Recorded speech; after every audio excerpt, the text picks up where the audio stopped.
Hola a todos.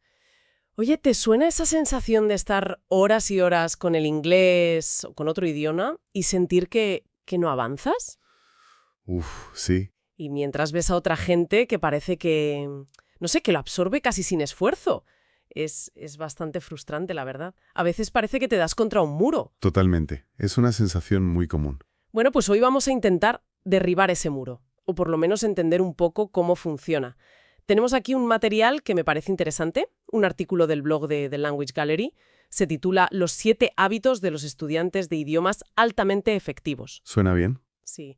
Y la idea es justo esa, analizar a fondo estos 7 hábitos, no solo hacer una lista, ¿sabes? Sino sacar de ahí estrategias prácticas, entender por qué algunos aprenden más rápido.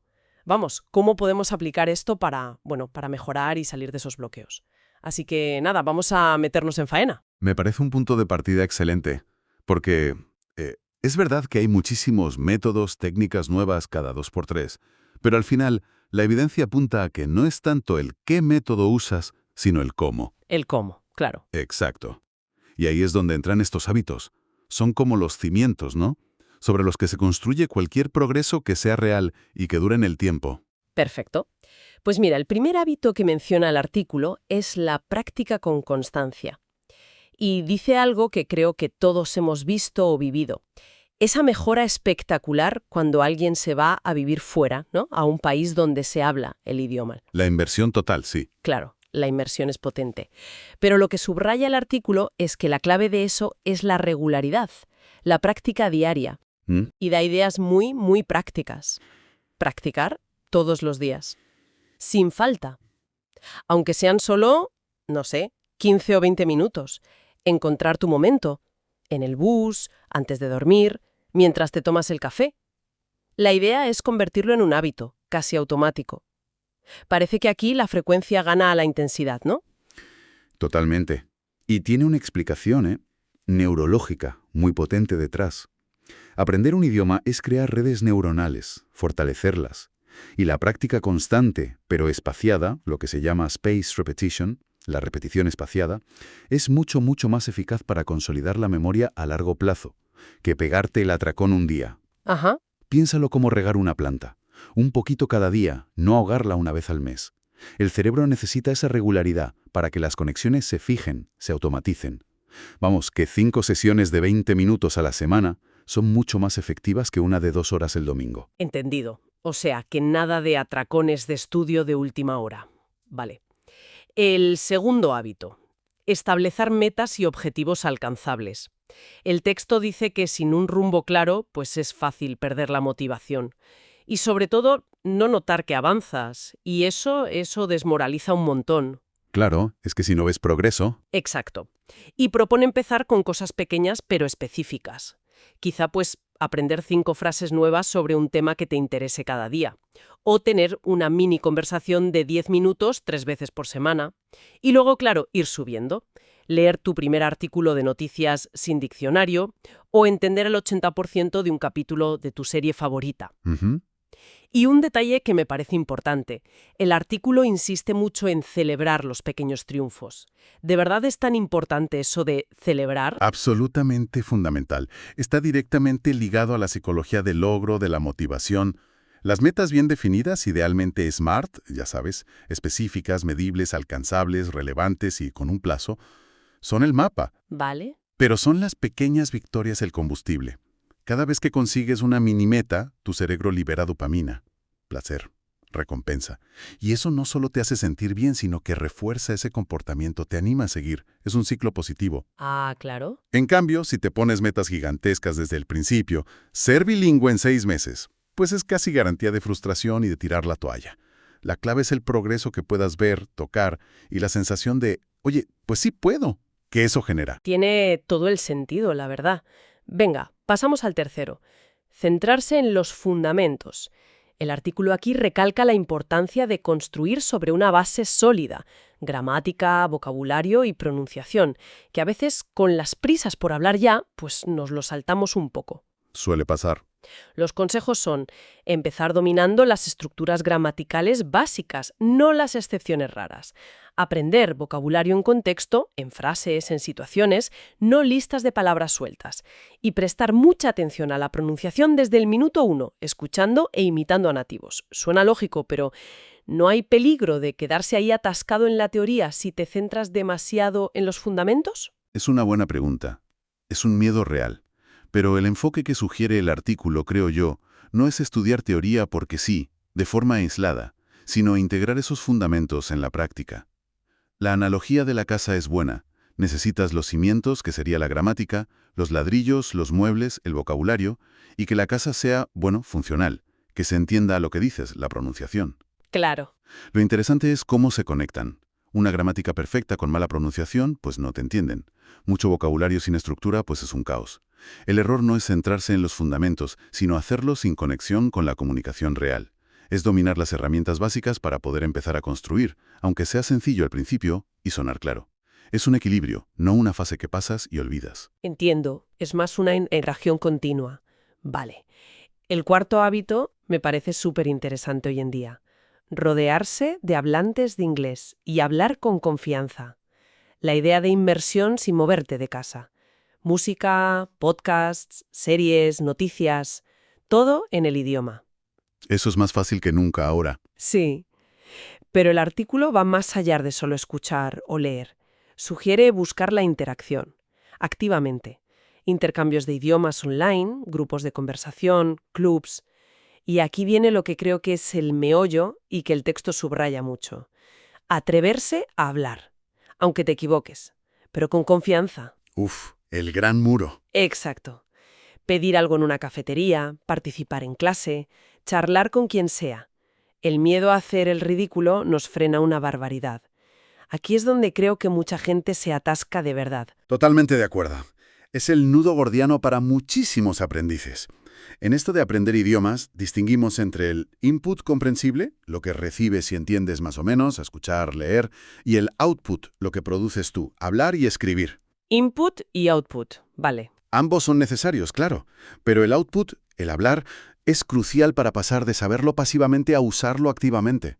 Cuando intentas hablar, fuerzas al cerebro a buscar palabras, aplicar reglas, organizar ideas en otro código. Y sí, claro que cometes errores, pero hablar con confianza, aunque sea una confianza un poco actuada al principio, tiene dos efectos clave. ¿Cuáles? Y más importante, te expones a recibir feedback.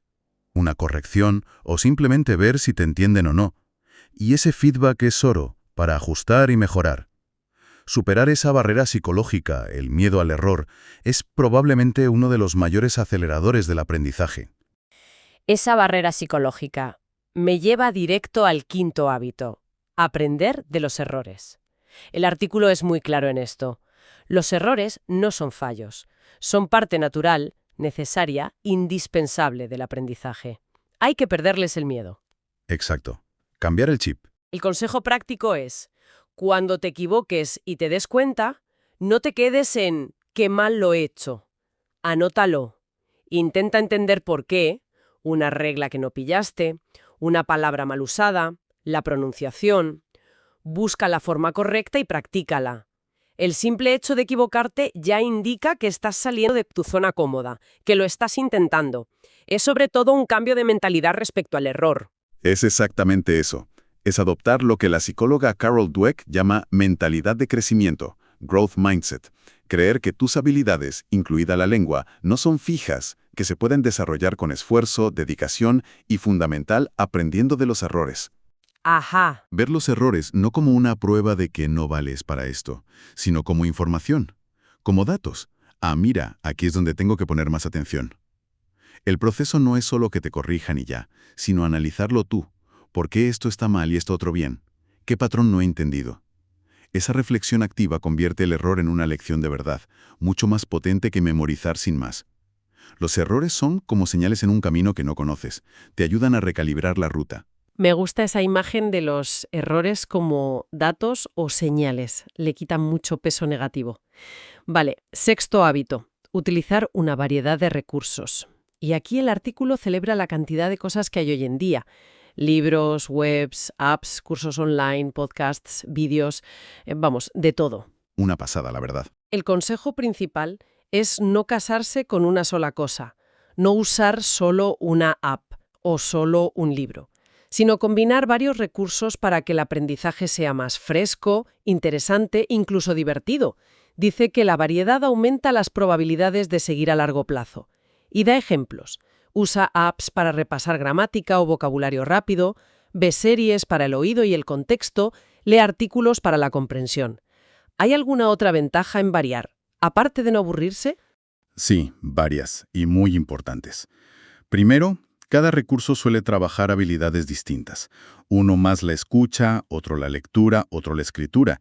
Usar variedad te asegura un desarrollo más equilibrado. Claro. Segundo, se adapta a diferentes estilos de aprendizaje. Hay gente más visual, otros más auditivos. Tercero, exponerte al idioma en diferentes formatos y contextos, lo que se llama aprendizaje multimodal, refuerza las conexiones en el cerebro desde distintos ángulos. Hace que lo que aprendes sea más sólido, más flexible. Interesante. Y finalmente, sí, claro, combate el aburrimiento y la rutina, que son enemigos silenciosos de la motivación y la constancia. La novedad, el pequeño desafío, mantienen al cerebro enganchado. Claro, atacar el idioma desde varios frentes tiene lógica. Y eso nos lleva al séptimo y último hábito: encontrar formas de mantenerse motivado. El artículo lo reconoce, y creo que todos lo sabemos. Aprender un idioma es una maratón, no un sprint. Y la motivación es la gasolina. Fundamental.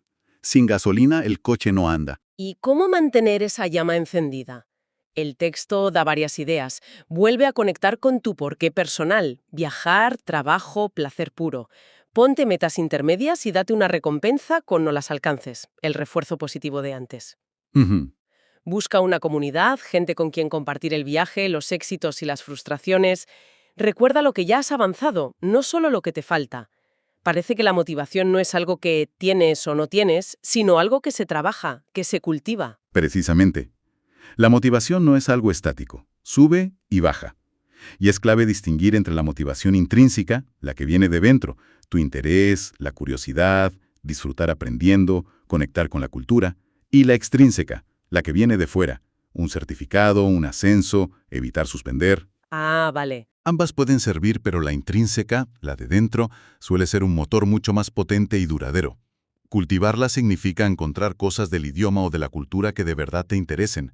Y lo que decías de la comunidad, importantísimo. Aprender con otros, aunque sea online, da apoyo, da oportunidades de practicar, intercambias trucos, te sientes parte de algo y eso ayuda mucho en los bajones.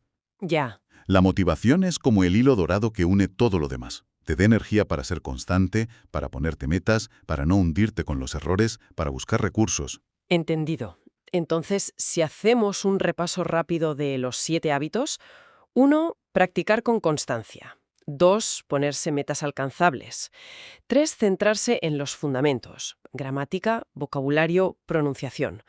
4. Rodearse del idioma y, sobre todo, a atreverse a hablar con confianza. Eso es. 5. Aprender de los errores, verlos como información. 6. Usar recursos variados. Y 7. Cuidar y cultivar la motivación activamente. Perfecto resumen. El mensaje general del artículo parece ser que, más allá del método concreto que elijas, que puede ser muy personal, son estos comportamientos, estas actitudes, las que de verdad aceleran el progreso. Entonces, ¿qué significa esto en la práctica para alguien que quiere, por ejemplo, mejorar su inglés? Pues significa que el secreto no está en la app mágica o el curso definitivo, aunque puedan ayudar, claro. El secreto está en construir tu propio sistema de aprendizaje basado en estos principios y ver cómo se alimentan unos a otros. Se retroalimentan, sí. Exacto. La motivación te da la energía para ser constante. La constancia practicando te permite trabajar los fundamentos y usar recursos variados. Ponerte metas te mantiene enfocado y te da esas victorias que alimentan la motivación. Atreverte a hablar te expone a errores y si los ves como oportunidades, pues aprendes más rápido. Es un ecosistema. Un ecosistema de aprendizaje. Eso es. La efectividad no viene de aplicar un hábito suelto, sino de integrar el conjunto, de forma activa, consciente. Requiere disciplina, sí, pero sobre todo, un compromiso activo con tu propio aprendizaje. Queda clarísimo. No es una fórmula mágica, sino un conjunto de prácticas, de mentalidades, que están conectadas y que hay que trabajar con intención. Un enfoque mucho más personal y activo. Exacto. Y quizás, como reflexión final, para que cada uno le dé una vuelta, más allá de estos hábitos prácticos que son súper útiles, podríamos preguntarnos algo más profundo, ¿no? A ver. ¿De qué manera nuestra propia identidad cultural, nuestra apertura mental a otras formas de pensar, de ver el mundo que cada idioma lleva dentro, influye en la facilidad, la velocidad, la profundidad con la que llegamos a sentir como propia una nueva lengua? Es una dimensión fascinante que también está ahí jugando su papel. Una pregunta muy potente para cerrar. Sin duda algo en lo que pensar mientras intentamos poner en práctica estos hábitos más tangibles. Muchísimas gracias. ¿A ti?